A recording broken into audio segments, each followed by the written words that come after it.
저는 현재 남편과 이혼 소송 중입니다. 결혼 전 남편이 문제가 있으면 나는 절대 안 참을 거야 라고 항상 큰 소리를 치던 저였는데 결혼하고 아이가 생기니 저도 결국 바보가 되더라고요. 그랬어요. 저는 정말 몸에서 사리가 나올 정도로 참았는데요. 저만 참으면 아이가 행복해지겠지라는 마음에서 그랬던 것 같아요. 하지만 어느 순간 알게 되었습니다. 제가 행복해야 아이도 행복할 수 있다는 것을 말입니다.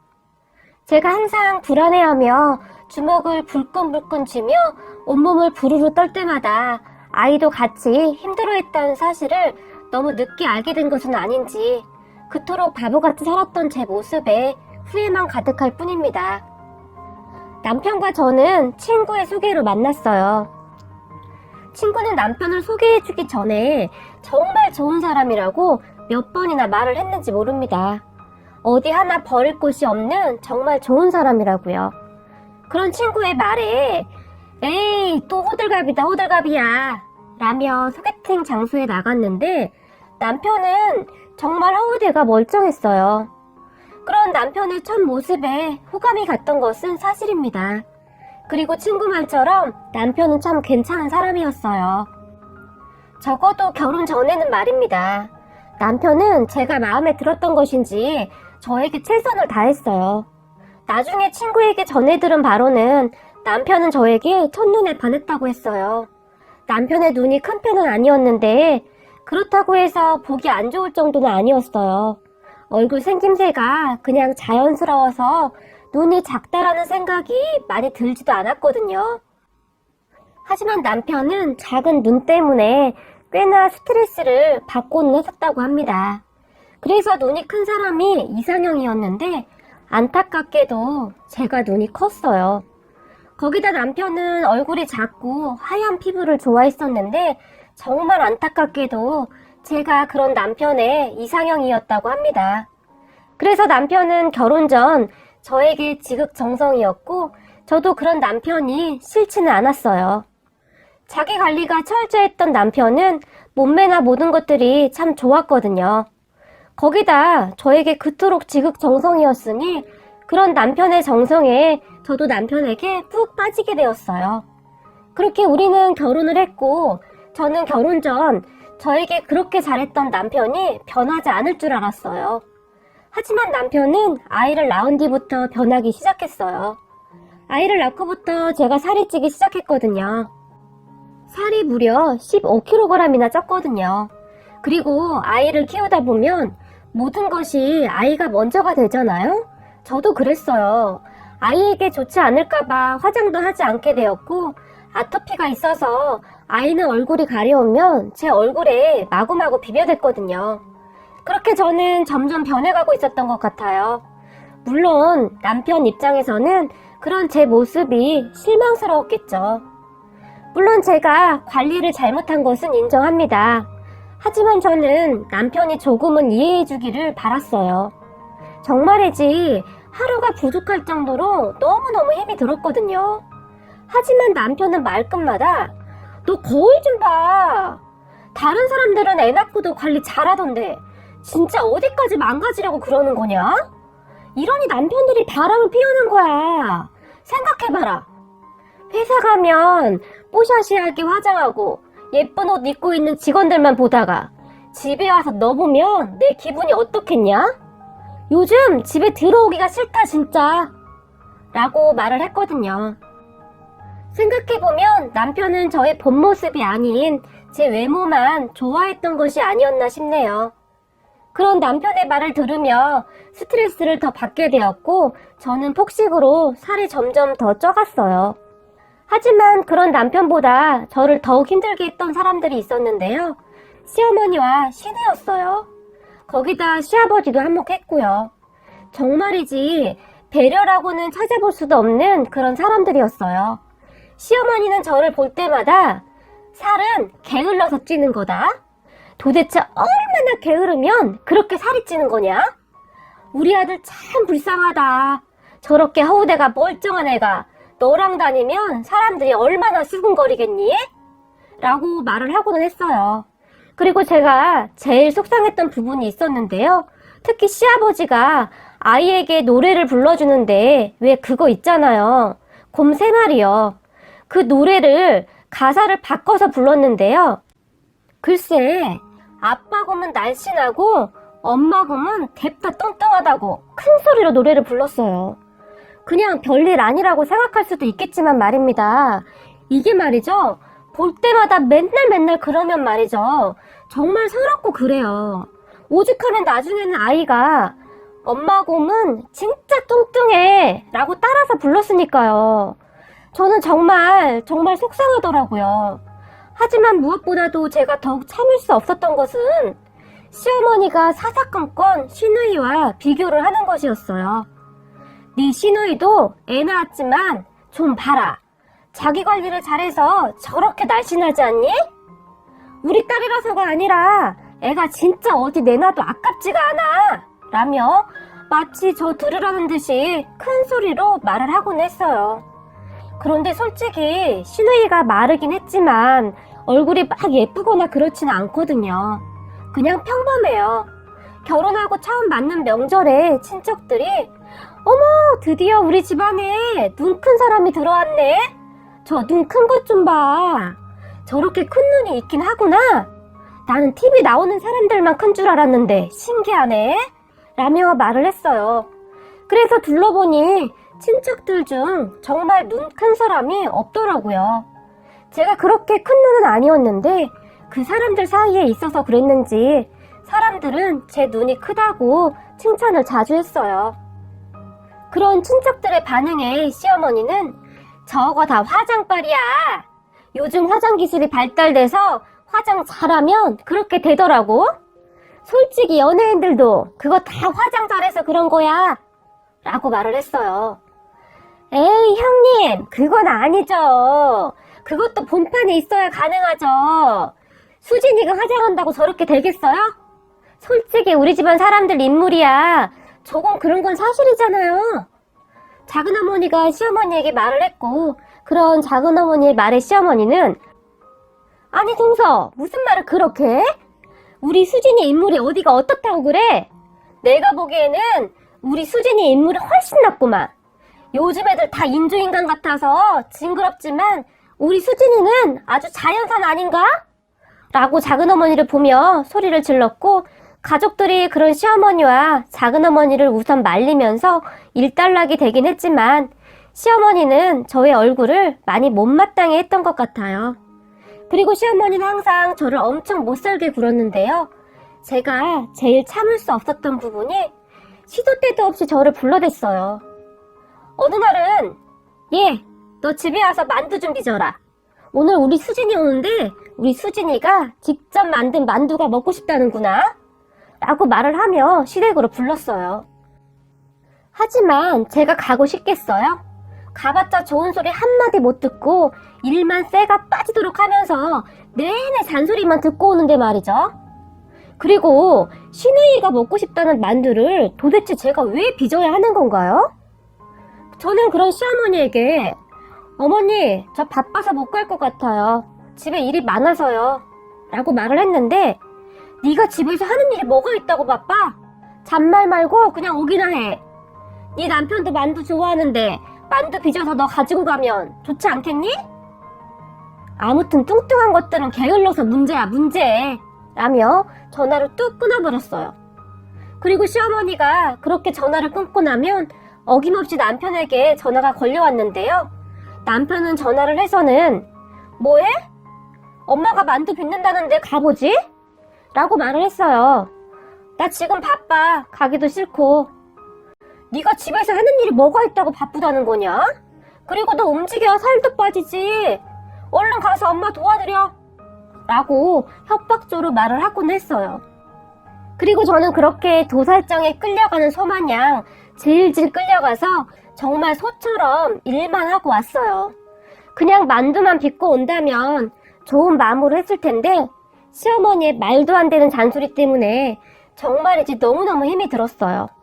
하지만 저는 집안의 평화를 위해 그냥 다 참았습니다. 저만 참으면 다 해결될 일이라고 생각했거든요. 시어머니가 쇼핑을 한다고 하면 운전도 다 해줬고, 어디 아프다고 하면 직접 병원도 모시고 가주었어요. 정말 기가 막혔던 것은요, 시어머니가 어디 아프다고 하면 정작 자식들은 관심도 없었어요.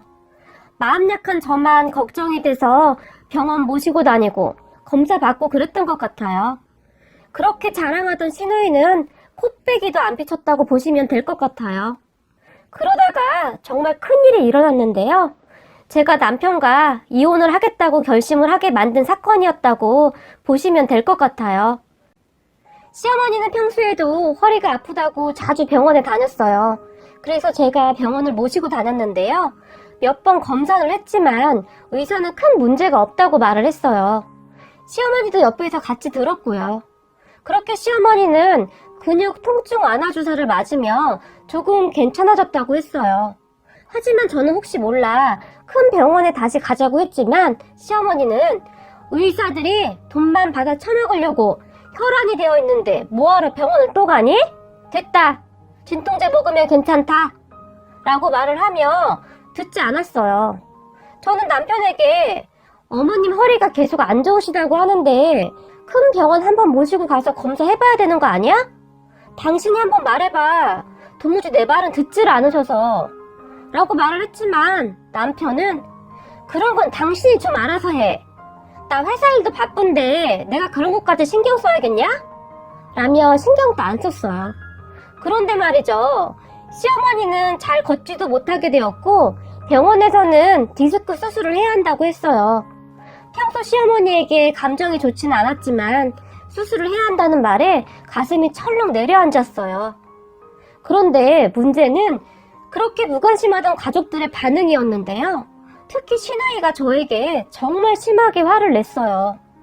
아니 언니, 그동안 언니가 엄마 병원 모시고 다녔는데 도대체 어떻게 했길래 수술을 해야 되는 지경이 되도록 모를 수가 있어요? 라고 저에게 큰 소리로 말을 했어요. 그리고 옆에서 듣고 있던 남편도 한마디를 거들었는데 집구석에서 도대체 똑바로 하는 게 하나도 없어. 아 진짜 어떡하냐?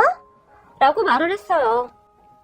그동안 시어머니 아프다고 할 때마다 다들 관심도 안 갖던 인간들이 아주 효자, 효녀가 되어 있더라고요.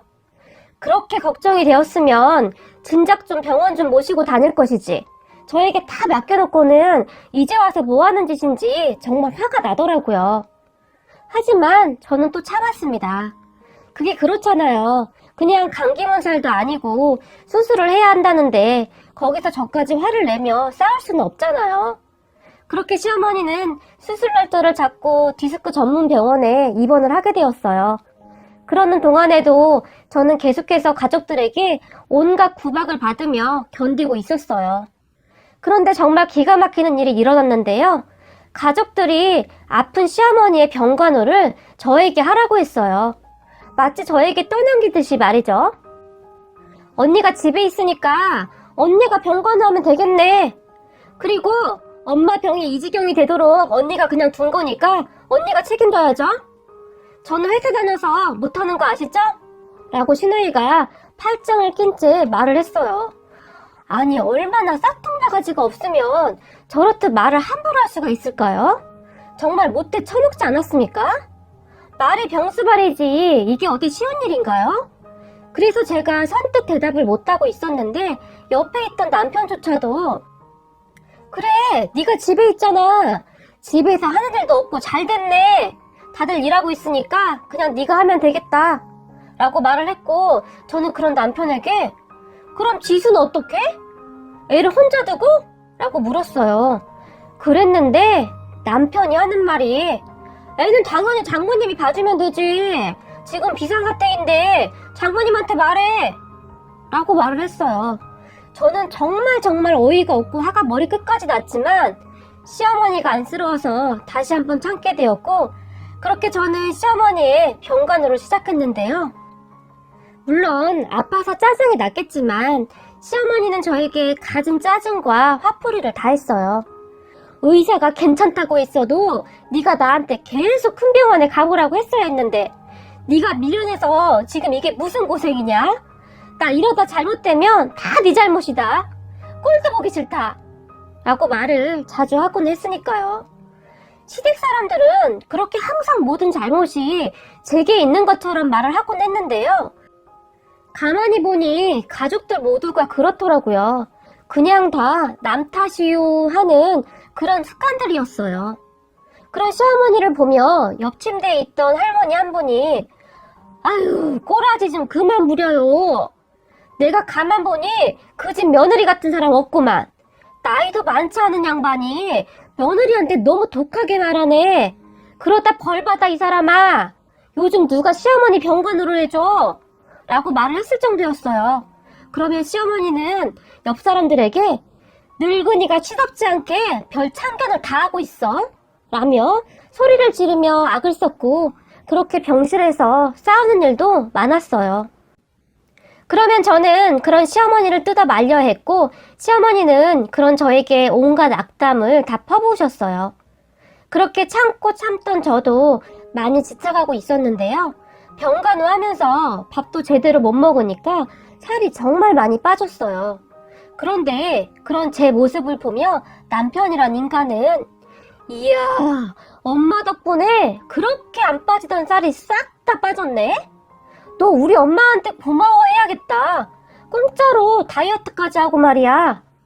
라고 말을 하는데 정말이지 그놈의 주둥아리를 찢어버리고 싶더라고요.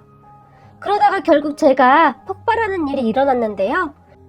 시어머니가 허리가 불편하니 밥을 서서 먹어야 하는데 먹다가 음식이 시어머니의 옷에 떨어졌나 봐요. 저는 이것저것 챙기느라 그것을 미처 보지 못했는데요. 시누이가 와서는 그 모습을 보더니 저에게 언니, 도대체 병간호를 어떻게 하는 거예요? 엄마 옷이 저게 뭐예요? 진짜 짜증나 죽겠네. 똑바로 하는 일이 하나도 없어. 라고 말을 하면서 저에게 들고 온 귤봉지를 집어 던져버렸어요. 그때쯤 저도 참고 참았던지라 시누이가 던진 귤이 바닥으로 내동댕이 젖어서 굴러다니고 있는 것을 보니 순식간에 폭발하고 말았는데요. 여러분, 이게 지금 시누이가 병간호하는 올케 앞에서 귤을 던져버릴 정도로 잘못한 것인가요? 그리고 저는 귤봉지를 던지고도 본이 안 풀려서 째려보고 있던 시누이의 뺨을 사정없이 날려버렸어요. 그동안 쌓이고 쌓였던 것이 폭발하지 않았나 싶네요. 그리고는 뺨을 맞고 어리둥절해 있는 시누이에게 그렇게 잘하면 네가 해봐. 이게 보자 하니까 진짜 싸가지가 없네. 라고 소리를 질렀는데 그 모습을 지켜보고 있던 시어머니가 일어나더니 제 뺨을 내리쳤어요. 너 이제 보니 아주 되는 게 없는 애구나? 어디서 감히 내 귀한 딸을 때려? 라고 소리를 질러댔어요. 그리고는 아이고 내가 살다 별 미친 꼬라지를 다 보는구나 라며 대성통곡을 하고 울었는데 저는 그런 시어머니를 보며 그러게요. 저는 이제 어머니 병간호 못하겠네요. 그러니까 어머니 귀한 딸한테 병간호 받으세요. 저는 이만 갈게요. 라고 말을 하고는 병실을 나와버렸어요. 병실을 나오는데 옆 침대 사람들이 놀라서 애미나 딸이나 어쩜 저리도 못해 처먹었을꼬? 하긴 그 애미 그 딸이겠지. 라며 한마디씩 했고 그러한 이야기를 들으니 나오는데 어찌나 서럽고 화가 나던지 저도 모르게 눈물이 뚝뚝 떨어졌어요. 그리고 저는 아이를 돌봐주고 있는 친정 엄마에게로 가서 엄마를 붙들고 눈물 콧물 다 흘리며 펑펑 울어버렸어요. 엄마도 저를 보며 속이 상했던지 둘이 같이 붙들고 눈물을 흘렸어요. 그런 엄마 얼굴을 보니 더욱 속이 상해서 엉엉엉 소리내서 울었네요. 그랬는데 잠시 후 남편이란 인간이 전화를 해서는 너 어디야? 네가 지금 제정신이야? 엄마 아픈데 집안에 풍비박산 만들어놓고 어디야? 라며 저에게 소리를 질러댔고 결국 그런 남편의 목소리가 엄마의 귀까지 들어가고 말았어요. 그리고 저희 엄마는 제 전화기를 빼앗아서는 이 나쁜 놈의 자식이 어디서 큰 소리야? 니네 엄마 병가는 네가 해 이놈아! 라고 소리를 질렀고 저는 그런 엄마의 모습에 그저 놀라서 멍이 서 있었는데 아니 장모님 지금 제가 병간호를 어떻게 해요? 돈 벌어야지 라며 남편이 시식거리며 말을 했다고 했는데 우리 유진이도 앞으로 일하러 갈 거니까 앞으로 병간호는 자네가 하게? 라고 말을 하며 전화를 끊어버렸고 남편은 그날 저녁 저희 친정으로 왔어요. 그런데 화가 많이 난 모양으로 오히려 저희 엄마에게 장모님, 지금 저희 엄마가 수술까지 했는데 이해를 좀 해주셔야죠. 집사람이 제 여동생 뺨을 때렸는데 그럼 잘했다는 겁니까? 라고 말을 했어요. 그런 남편에게 엄마는 그럼 죽어라고 병간호하는 올케에게 귤봉지 집어던진 자네 동생은 잘했다는 건가? 라고 쏘아붙여버렸어요. 하지만 남편은 오히려 저희 엄마가 답답하다는 듯이 제 여동생이 지금 저희 어머니 때문에 힘들어서 그러는데 그 정도는 이해 좀 해주셔야죠. 라고 말을 했어요.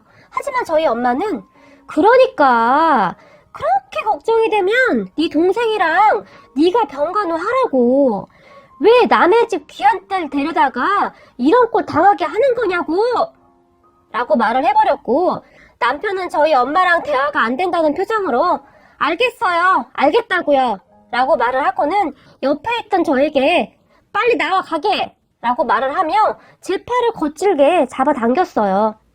그런 남편을 보며 제가 한마디 했는데요. 나? 당신이랑 이혼할 거야. 당신 집안 사람들 보면 이제 지긋지긋해. 나도 참을 만큼 참았다고 생각해. 그래도 애 때문에 약간 고민하고 있었는데 당신 오늘 여기 와서 하는 행동 보니까 나 앞으로 당신하고 못 살겠다. 고맙다. 당신 덕분에 내가 정신 차렸네. 라고 말을 해버렸고 남편은 다들 미쳤구나? 이혼? 그래 이혼하자 해. 하면 될 거 아니야? 라고 말을 하며 나가버렸어요.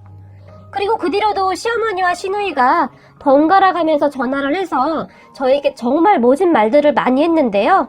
저는 눈 하나 깜빡이지 않고 그냥 상관도 하지 않았어요. 그런데 얼마 후 시댁이 난리가 났는데요. 시어머니 병간호 해줄 사람이 없어서 난리가 난 것 같았어요. 간병인을 고용했는데 그 누가 시어머니의 성격을 맞출 수 있겠어요? 절대 못 맞췄을 거예요. 그로 인해 시댁 가족들은 초토화가 되었어요. 남편과 시누이는 절대 병간호를 못한다고 하고 있었고 간병인도 반나절을 못 버티고 가버리니 난리가 날 수밖에요. 시어머니는 혼자서는 아무것도 못한다고 그냥 널브러져 있거든요. 옆에 누가 없으면 밥도 안 먹고 그렇게 땡깡을 피우세요. 시댁 가족들 모두 그 부분 때문에 많이 힘이 들었던 모양입니다. 그리고 그제서야 저의 소중함을 알게 되었던 것이죠. 얼마 후 정말 믿지 못할 일이 일어났는데요. 어느 날 시누이와 남편이 저희 친정에 찾아왔어요. 그리고 시누이는 언니 정말 잘못했어요. 제가 생각이 짧았어요. 직접 엄마 간호해보니까 정말이지 보통 일이 아니더라고요.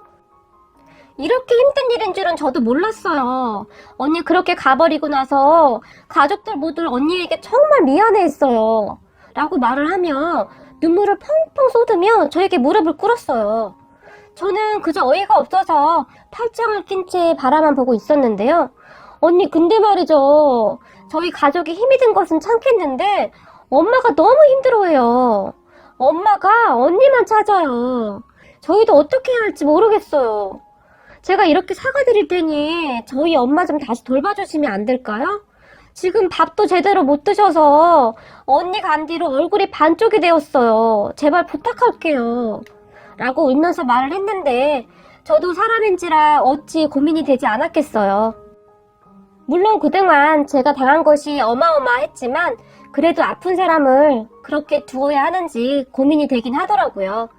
하지만 옆에서 세상을 쭉 지켜보고 있던 저희 엄마가 저의 그런 표정을 놓치지 않았고 저희 엄마는 남편과 시누이에게 이혼할 건데 어떤 정신 나간 사람이 시어머니 병간호를 한단 말인가? 그만 돌아가게. 우리는 이제 자네 집안과 엮이고 싶지 않네. 라고 단호하게 말을 했어요. 저도 정말 걱정이 되었던 것이 있었는데요. 혹시 병간호를 하다가 나중에 잘못되기라도 하면 시댁 가족들이 다 제 탓을 하지 않을까 걱정이 되었어요. 시댁 가족들은 항상 남 탓을 하는 사람들이었으니까요. 그런 저희 엄마를 보며 남편은 안절부절했는데 애를 봐서 한 번만 참아라. 내가 잘못했어. 진짜 앞으로 너한테 함부로 안 할게. 라며 빌었지만 저는 이미 남편에게 모진 말들을 들어왔던지라 그 모든 것이 상처가 되어서 남편의 태거가 쉽게 받아들여지지 않았어요. 더 이상 할 말 없고 간호하다 잘못되면 다 내 핑계 될 텐데 나는 자신 없어요. 그러니까 그만 나가주시죠. 라고 제가 단호하게 말을 했어요.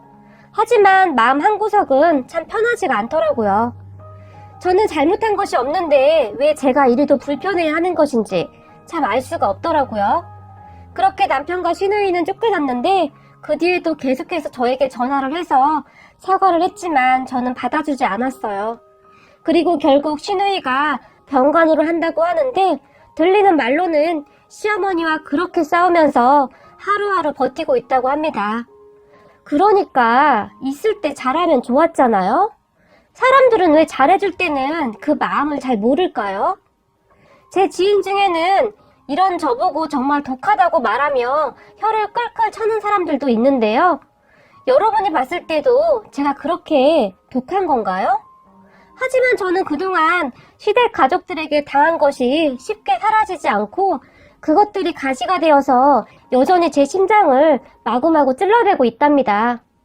참, 그리고 제가 더 기가 막혔던 부분은 말이죠. 육아휴직이 끝나고 다시 회사에 복귀를 하게 되었는데요. 제가 예전처럼 살도 다 빠지고 예전과 다를 바 없이 변했어요. 그동안 시달리던 시댁 가족들에게 시달리지 않으니 운동도 하고 좋더라고요. 그렇게 저는 예전의 모습을 찾아갔고 그런 저의 모습을 보며 남편은 제발 부탁이야. 내가 다 잘못했어. 그러니까 제발 이혼만은 하지 말자. 라며 눈물까지 글썽이며 말을 했는데요. 저는 그런 남편을 철저하게 외면해버렸고 남편은 회사가 끝나고 저희 회사 앞까지 찾아와서 기다리는 날도 있었어요. 문제는 제가 남직원들과 같이 회사를 나오거나 하면 아주 눈에 불을 켜고는 난리를 피워댔어요. 현재 남편은 저와 이혼을 하지 않겠다고 버티고 있는 상황입니다. 하지만 남편은 아주 애를 태우며 저에게 매일매일 전화를 하고 있어요. 제가 말을 듣지 않자 아이를 절대 못 데려가게 될 줄 알라며 협박까지 하고 있는 상황입니다. 남편과 결혼 생활을 다시 유지할 수 있을지 모르겠네요. 이미 제 마음이 돌덩이처럼 변했는지 남편의 쫙 찢어진 눈이 정말이지 징그럽게만 보이거든요. 마치 뱀같이 말입니다.